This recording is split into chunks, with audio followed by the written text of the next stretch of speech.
IMF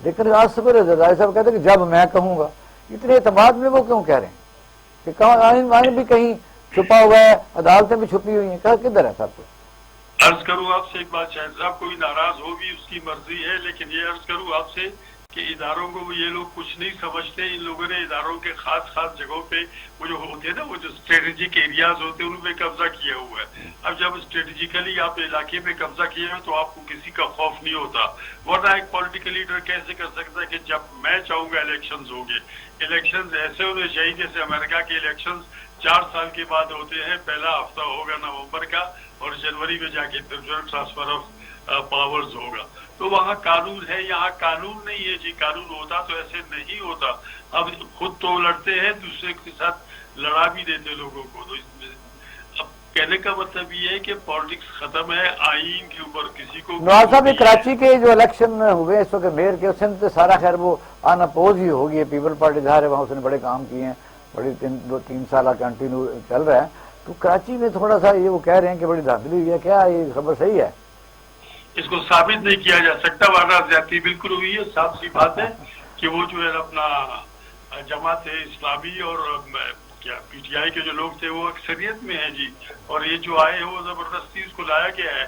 پھر میرے خیال میں مجھے یہ سمجھ میں بھی آتا ہے کہ وہ جو میئر صاحب الیکٹ ہوئے وہ تو خود ممبر بھی نہیں ہے، وہ اس کو الیکٹڈ جو ہے کاؤنسلرز ہیں انہوں نے اس کو میئر بنا دیا ہے.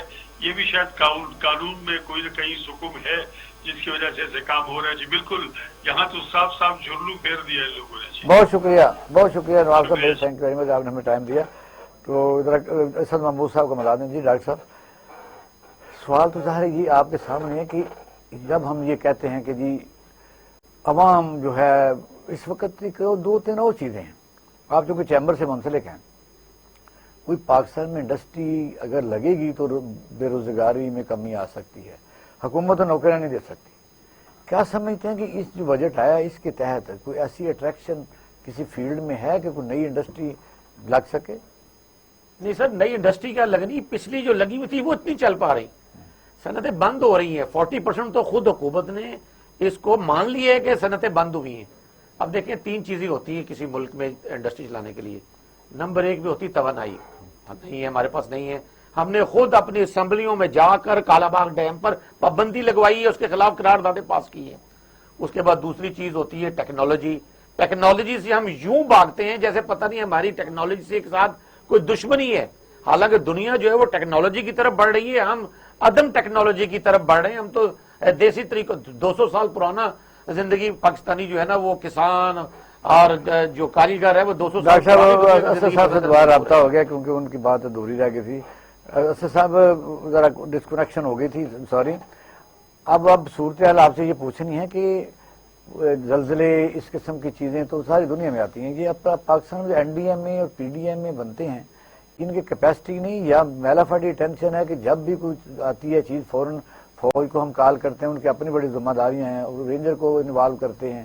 اور موقع کے طور پر پچھلی ریہیبلیٹیشن ابھی 2010 کی ہم ویٹ کر رہے ہیں، 2022 کی بھی ویٹ کر رہے ہیں.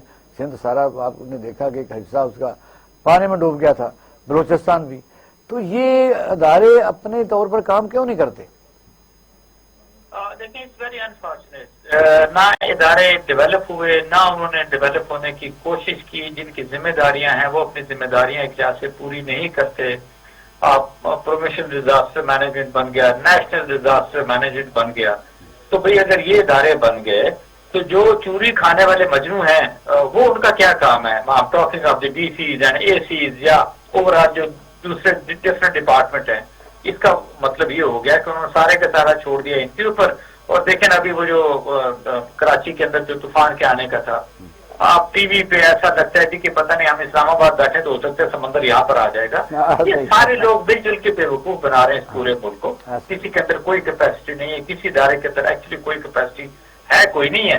اور یو نیور نو. دیکھیں نا جس ملک کے فارن ریزرو $4 بلین سے کم کے ہوں گے، جس ملک کا وزیر اعظم جو ہے 2 دن کے لیے آذربائیجان جا رہا ہے. آذربائیجان بھی اتنا ہی بھوکا ہے جتنا ہم لوگ بھوکے ہیں. تو دونوں بھوکے مل کے ایک دوسرے کے لیے کریں گے کیا؟ اس سے پہلے آذربائیجان کا وزیر خارجہ یہاں آیا ہوا تھا تو جی آپ کا وزیر خارجہ اس کے ساتھ مل کے پریس کانفرنس کر رہا تھا. ہماری کوئی سمت نہیں ہے، بے سمت ملک چل رہا ہے ایک لحاظ سے. اور پی ڈی ایم جس کے بارے میں بڑا لوگ کہتے تھے بڑے ایکسپیرینس لوگ ہیں، یہ پتہ نہیں کیا کر دیں گے، بٹ پریکٹیکلی ٹاکنگ انہوں نے ملک کے بالکل جس کو کہتے ہیں اینٹ سے اینٹ بجا دی. زرداری نے آج سے کئی سال پہلے کہا تھا یہ وہ ٹائم ہے کہ اب زرداری نے اس ملک کی اینٹ سے اینٹ بجا دی ہے شہباز شریف کے ساتھ مل کے. اچھا جی کرن صاحب، میں تو ظاہر ہے میں بھی ڈسٹرکٹ ایڈمنسٹریشن میں رہا ہوں، یہ یا تو پھر عادت پڑ گئی ہے کہ جب بھی کچھ اس طرح کا سیلاب آنا جو ستلج بول جائے، دریا چناب چڑھ جائے، راوی چڑھ جائے، یا ویسے کوئی ڈیزاسٹر آئے، ہم نے آسان بنایا ہوا ہے کہ افواج پاکستان کو بلایا جائے. وہ ظاہر ہے جوان بیچارے دریاؤں سے لوگوں کو نکالتے رہتے ہیں، اور یہ باقی لوگ جو ہیں ان کی امداد کے اوپر گل چھڑے اڑاتے رہتے ہیں. یہ تو کاروبار بن گیا ہے سر، بالکل کاروبار بنا ہوا. آپ سوچ نہیں سکتے کہ جس طرح ان کو اربوں روپے ملتے ہیں نہروں کے پشتے تعمیر کرنے کے لیے، باقی ساری چیزوں کو، سیلاب کے خلاف کام کرنے کے لیے، بٹ یہ جتنے بھی محکمہ نہار کے لوگ ہیں، انجینئرنگ کے لوگ ہیں، روڈ نیٹ ورک کے لوگ ہیں، یہ تو ان کی زندگی اور طرح کی ہے. They are with different mindset. کیونکہ فوج ان کو ملی ہے، انہوں نے کہا جی زلزلہ آیا فوج بھیج دو، میٹر ریڈنگ کرنی ہے فوج کو بھیج دو، بجلی کے بل چیک کرنے ہیں فوج، اسکول کاؤنٹ کرنا ہے فوج کو بھیج دو.